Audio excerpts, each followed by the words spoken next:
दोस्तों, एक 25 साल का लड़का आज बड़ा खुश होता है। सुबह सुबह ही अपनी बाइक को साफ करने लग जाता है और बाइक को साफ करने में उसे लगभग 1 से 1.5 घंटे का समय निकल जाता है। दोपहर का समय हो जाता है, जून का महीना होता है। फिर वो अपने घर से 65 किलोमीटर दूर आगे जाने वाला होता है। उसे आज अपने मामा के घर जाना था, लेकिन रास्ते में उसे बहुत तेज़ी के साथ प्यास लग जाती है। रास्ते में ही उसे एक नल भी दिखाई देता है जो पेड़ों के बीचों बीच होता है। वहाँ जाकर वो अपनी बाइक को आराम देता है और खुद पानी पीकर बाइक पर ही बैठ जाता है और सोचता है कि थोड़ी देर आराम कर लूँ। लेकिन तभी दोपहरी में वहाँ पर एक लड़की आती है और लड़की आने के बाद फिर इनकी जो बातचीतें होती हैं, जो यहाँ पर होता है, कभी किसी ने सोचा भी नहीं था। अगर आप लोग भी पूरे मामले को डिटेल के साथ जानना चाहते हैं तो वीडियो को जरा सा भी स्किप ना करें, लास्ट तक वीडियो को जरूर देखिएगा। आगे बढ़ने से पहले हमारी वही रिक्वेस्ट कि जो हमारे चैनल के साथ नए हैं, कृपया करके चैनल को फॉलो कर लें, बेल आइकन को जरूर प्रेस करें। नमस्कार, जय हिंद। आप देख रहे हैं APH न्यूज़ राहुल रावत के साथ। दोस्तों, आज की जो हकीकत की घटना आप लोगों को बताने वाला हूं, ये सोनीपत ज़िले से है। एक लड़का जिसका नाम राज होता है, उम्र यही करीब 25 साल होती है, जो सुबह सुबह अपनी स्प्लेंडर बाइक को तैयार करता है क्योंकि उसकी माँ ने कहा था कि बेटा तुझे आज अपने मामा के घर जाना है, वहाँ से कुछ आम कच्चे पक्के और कुछ कटहल वगैरह लेकर आनी है। तो बेटा तैयार होने लगता है, सुबह सुबह ही अपनी बाइक को साफ करता है, उसे नहलाता है, धुलाता है, उसके बाद कपड़ा मारने लगता है और ये सब करने में उसे दोपहर के करीब 11 बज जाते हैं। और जब 11 बज जाते हैं तो वो एकदम से कहता है कि यार मैं तो लेट हो गया, जल्दी चलना चाहिए। फिर अपनी बाइक को स्टार्ट करता है और वहाँ से आगे बढ़ने लगता है। दोस्तों, धीरे धीरे उसका सफ़र कट रहा होता है। लगभग उसका आधे से ज़्यादा सफ़र कट चुका था और फिर दोपहर के 1 बज जाता है और फिर उसे बहुत तेज़ी के साथ प्यास लगने लगती है। अब वो इधर उधर देखने लगता है, कहीं पानी मिल जाए तो बड़ा सुकून मिलेगा। दोस्तों, आगे जैसे ही बढ़ता है तो उसे आगे एक नल दिखाई देता है। उस नल पर जाकर वो रुक जाता है, वहाँ पर पानी पीता है। पानी पीकर बिल्कुल ठंडा पानी होता है, उसकी आत्मा तृप्त हो जाती है। अब वो सोचता है कि यार थोड़ी देर यहाँ पर लेट लिया जाए, बाइक को भी आराम मिल जाएगा, तुझे भी आराम मिल जाएगा, बहुत छायादार यहाँ पर वृक्ष हैं। दोस्तों, अब वो वहीं पर रुकने लगता है और अब जैसे ही वो थोड़ी देर वहाँ बाइक पर बैठता है तो वहीं पर एक लड़की आ जाती है, जिस लड़की का नाम पल्लवी होता है। उम्र यही करीब 22 साल होती है। दोस्तों, अब ये पल्लवी इस लड़के की तरफ देखने लगती है और इसे कहने लगती है कि आप बाइक पर क्यों बैठे हुए हैं, आपके लिए मैं अपने घर से एक कुर्सी ले आती हूँ, आप वहाँ पर बैठ जाइए। दोस्तों, इस लड़के की समझ में ही नहीं आ रहा था कि ये लड़की चाह क्या रही है कौन। फिर यहाँ पर वो लड़की एक कुर्सी ले आती है, इसे कुर्सी पर बैठाती है और इसे पूछने लगती है कि आप हमारी कौन सी रिश्तेदारी में से हो। दोस्तों, ये लड़का कहता है कि मैं आपकी किसी भी रिश्तेदारी में से नहीं हूँ। तो ये लड़की हंसने लगती है और सोचती है कि मैंने तो किसी राहगीर को ऐसे ही रोक लिया। अब ये इस लड़के के बारे में बातचीत करने लगती है, क्या कर रहे हो, कहाँ के हो, कैसे हो, क्या करते हो, बहुत सारी बातें करने लगती है। तो ये लड़का बताता है कि मैं अपने मामा के घर जा रहा हूँ और वहाँ से मैं आम लेकर आऊँगा। दोस्तों, अब ये लड़की कहने लगती है कि क्या तुम मेरे लिए भी आम लेकर आ सकते हो, कब आओगे तुम। तो वो लड़का कहता है कि मैं कल आऊँगा और मैं आपके लिए भी आम लेकर आ जाऊँगा। दोस्तों, ये लड़की फिर अपने घर के अंदर जाती है, वहाँ से ठंडी पानी की बोतल लेकर आती है, फ्रीज से निकालकर इस लड़के को देती है और फिर साथ में ही कुछ बिस्किट वगैरह भी लेकर आती है। कहती है कि ये लो, इन्हें खा लो। वो लड़का कहता है कि आप इतनी मेहरबानी क्यों कर रही हो। तो वो कहती है कि अगर हमारे घर पर कोई भी आए तो वो हमारे लिए मेहमान ही है, आप हमारे घर पर आए तो हमारा ये फ़र्ज बनता है। दोस्तों, लड़की की बातों को सुनकर उसे बहुत ही अच्छा लगता है और उसके बाद वो लड़का वहाँ से सीधे अपने मामा के घर पहुँच जाता है। मामा के घर जाने के बाद वो रात को आराम से खाना पीना खाता है, रात को सोता है। अगली सुबह जल्दी ही मामा उसके लिए एक बोरी में जो आम वगैरह थे उन्हें बांधकर उसकी बाइक पर लाद देते हैं। अभी लड़का सोचता है कि यार इनमें से अगर मैंने आम दिए तो मामा मम्मी के पास फ़ोन कर देगा कि एक बोरी आम दिए थे, लेकिन इनमें से आम कम है तो मुझे जवाब देना पड़ेगा। इसलिए फिर वहाँ से थोड़ा आगे बढ़ता है, दूसरी जगह जाकर एक बोरे लेता है और उस बोरे में भी कुछ और आम खरीद लेता है और उन आमों को लेकर सीधे वहाँ से चलने लगता है। दोस्तों, जैसे ही वो घर आता है तो ये अपनी बाइक साइड में लगा देता है और डरता हुआ उस घर के दरवाजे को खटखटाने लगता है। सामने से वही लड़की निकल कर आती है। अब तो इस लड़के की आंख चौड़ी हो जाती है, बड़ा खुश होता है।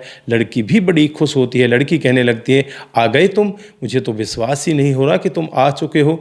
तो लड़का कहता है कि नहीं नहीं, मैं आ चुका हूँ। उसके बाद ये लड़का इस लड़की को आम की जो बोरी होती है उसे देता है और कहता है कि ये लो, मैं आपके लिए आम लेकर आया हूँ।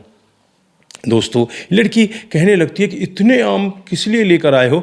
तो वो कहता है कि मेरे मामा का बाग है, उसमें कोई दिक्कत थोड़ी है। मैंने कहा कि मेरे एक दोस्त को भी आमों की ज़रूरत है, मैं आम लेकर आ गया।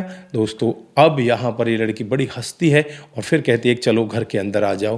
दोस्तों, वो लड़का कहता है कि अरे नहीं नहीं, मैं इस तरह से कैसे तुम्हारे घर के अंदर आऊँगा।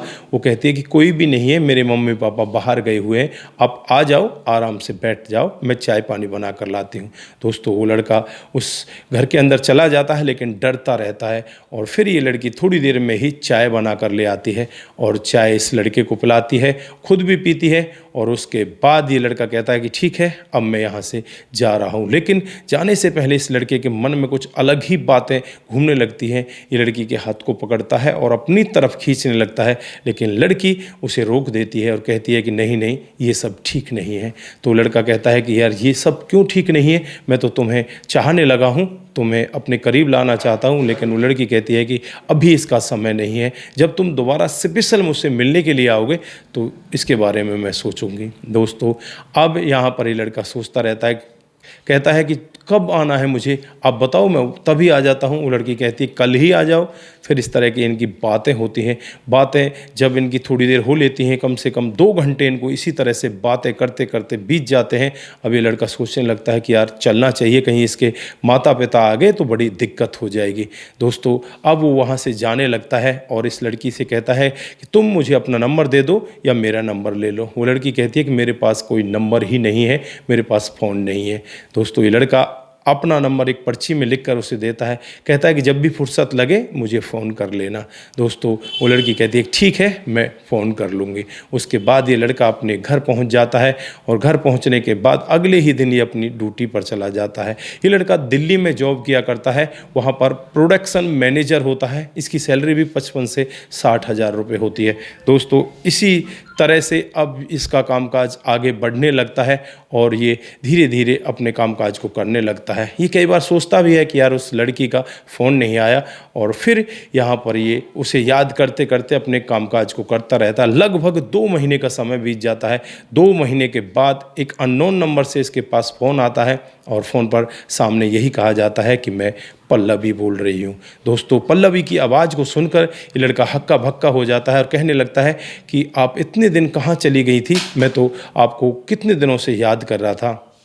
तो वो कहती है कि मैं आपका नंबर कहीं रख कर भूल गई थी, आज मुझे बड़े दिनों के बाद मिला है और मैंने आपको फ़ोन कर लिया, लेकिन मुझे आपकी बहुत ज़्यादा ज़रूरत है। तो वो कहने लगता है बताइए क्या ज़रूरत है। लड़की कहने लगती है कि मेरी शादी होने वाली है और जिस लड़के से मेरी शादी होने वाली है, मैं उस लड़के से प्यार नहीं करती, मैं किसी और से प्यार करती हूँ, मैं किसी और के साथ शादी करना चाहती हूँ। दोस्तों, वो लड़का कहने लगता है तो फिर ये सब बातें अपने घर वालों को बताओ।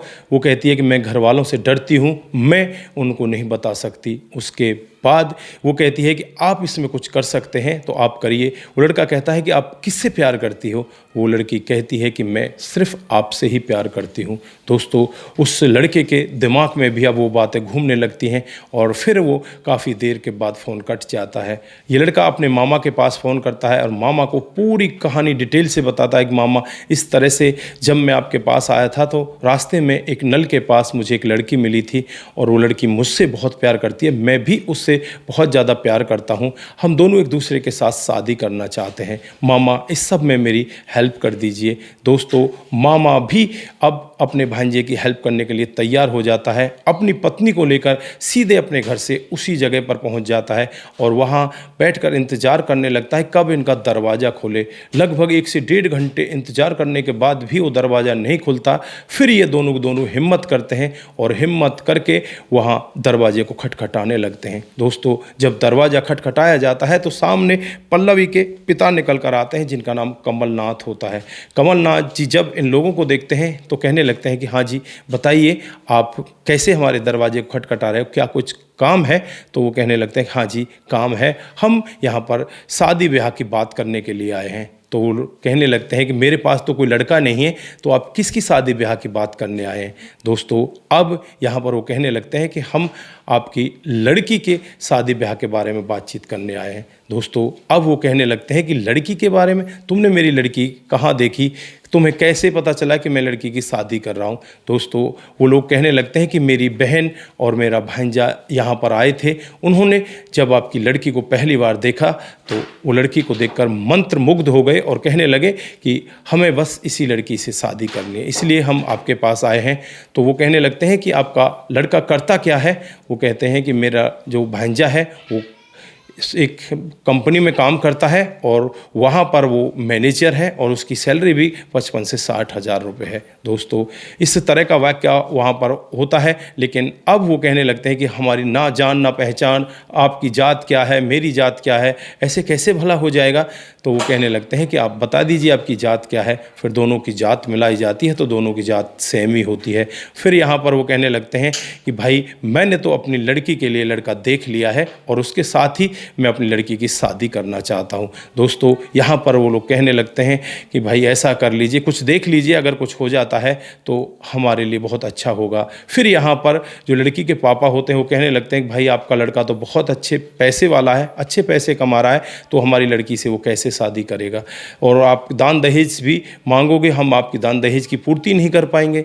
तो यहाँ पर वो कहने लगते हैं कि हमें दान दहेज नहीं चाहिए, हमें कुछ भी नहीं चाहिए, बस आपकी लड़की चाहिए। दोस्तों अब यहाँ पर वो अपने मन ही मन सोचने लगता है, क्योंकि कई दिन पहले उसकी पत्नी ने भी उससे कहा था कि लड़की उस लड़के से शादी नहीं करना चाहती।